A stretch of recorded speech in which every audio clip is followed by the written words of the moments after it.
Hey guys, today I wanted to highlight some great new features coming to Power BI. Some of these are in preview, some available, and some will be coming soon.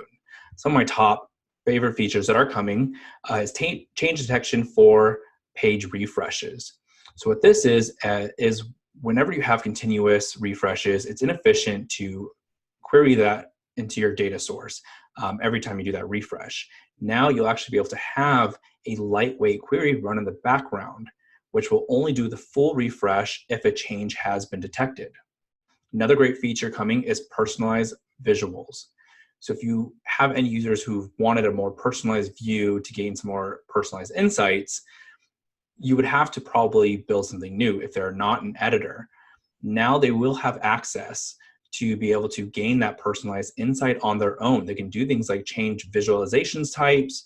They could even compare two or more different measures and swap out a measure or dimension, plus many more. This is going to allow you to create reports that give you that full service, self-service access for your end users so they can have, again, that personalized insight without having to create anything in addition.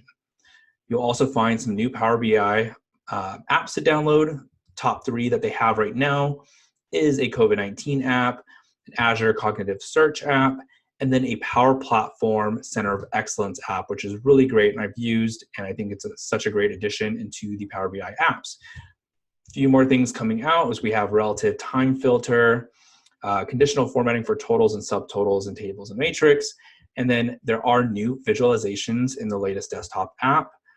In Microsoft Teams, if you do share a Power BI link, instead of it just being a link that's shared, you'll now see a rich preview that allows that user to open, comment, and subscribe to that report. So a lot of great things. There's so much more. So definitely keep an eye out on all those new releases. And I hope you guys are excited as much as I am. Later.